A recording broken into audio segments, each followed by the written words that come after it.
Começa agora. Diário Econômico Original. Uma parceria entre o Banco Original e o Canal Rural, com uma análise das principais informações que impactam os mercados, a economia global e do Brasil. Apresentação Marco Caruso.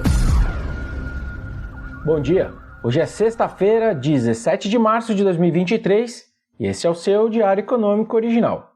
Nesse vai e vem das incertezas sobre o setor bancário lá de fora, quinta-feira foi dia de alívio.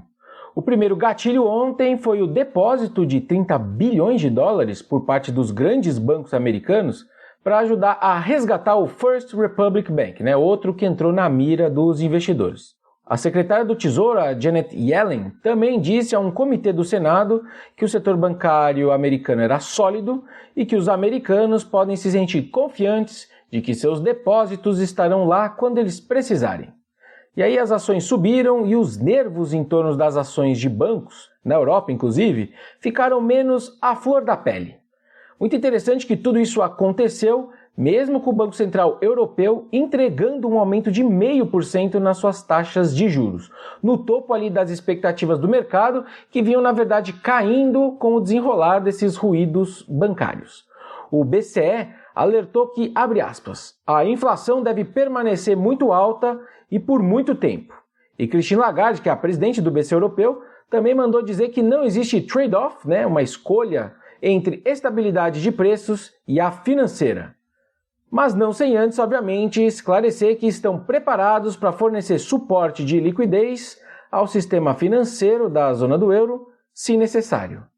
Ao subir as taxas em 0,5 ponto percentual, a sinalização, então, é de que, por enquanto, as preocupações com essa estabilidade de preços superam as preocupações com a tal da estabilidade financeira. E o BCE me surpreendeu porque, no fim, ele acabou preferindo, de fato, seguir aquele manual teórico que eu comentei essa semana aqui com vocês.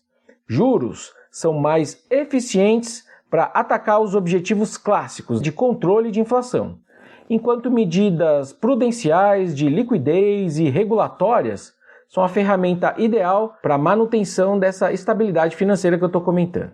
Agora fica a pergunta, será que a Lagarde deu mais uma vez o gabarito para o Powell? Vamos ver semana que vem. O fato é que de quarta para quinta agora, a curva futura de juros americana passou a precificar um corte acumulado de 0,7 pontos percentuais até o final do ano, contra 1 ponto percentual antes da decisão ali da Europa de ontem. Outro fato agora, os bancos americanos recorreram ao Fed nos últimos dias para assegurar a liquidez em patamares recordes. Os empréstimos por meio da chamada janela de redesconto saltaram quase 150 bilhões de dólares, o banco tomando ali do Fed dinheiro. Em certa semana ali da crise de 2008, outro data recorde, os bancos tinham tomado pouco mais de 100 bi. Por aqui a gente não teve grandes destaques. Os ativos basicamente seguiram as tendências lá de fora. Bolsa e juros para cima, dólar em boa queda. As expectativas continuam no entorno do tal do marco fiscal, que já foi apresentado para o presidente Lula, mas segundo o noticiário ainda parece que vai sofrer alguns ajustes antes de vir a público de fato. E aí nesse contexto todo, o que o nosso BC vai sinalizar na reunião da semana que vem? Um ponto interessante é que até a sua decisão eles já vão ter em mãos o que o BCE fez ontem e o que o Fed vai fazer ali na tarde de quarta. Lembrando que o Fed toma a sua decisão horas antes do Copom, justamente no meio da semana que vem.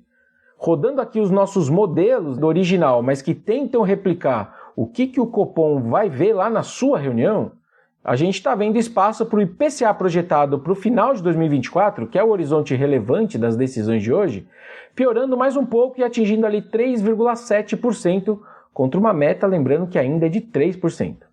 E com isso eu me pergunto se o comunicado da decisão ainda vai trazer aquela última frase que diz que, abre aspas, os passos futuros da política monetária poderão ser ajustados e não hesitará em retomar o ciclo de ajuste caso o processo de desinflação não transcorra como esperado. Ou seja, basicamente ele está falando, olha, se a inflação não cair como eu estou imaginando, eu posso voltar a subir. Será que vai estar lá ainda essa frase? A dúvida é, esse conflito entre a matemática da coisa, digamos, que ainda está piorando, versus esses esforços de se manter pontes políticas com a Fazenda e contra toda aquela fritura política que está em compasso de espera, né, em cima ali do Banco Central, mas obviamente esperando aí por um novo aceno por parte da autoridade monetária. Essa frase não ajuda nesse caso. Ao mesmo tempo, a matemática está lá. A gente vai descobrir na próxima semana. Um marco fiscal razoável, né, se sair antes do Copom, ajudaria na parte qualitativa da discussão, ou seja, o Copom poderia colocar alguma consideração no texto, assinando positivamente para o ministro Haddad. Mas, de novo, preciso bater nessa tecla, a matemática da coisa ainda não ajuda. As projeções de inflação do Copom devem continuar piorando. Vamos ver. Bom dia, bons negócios e sorte sempre.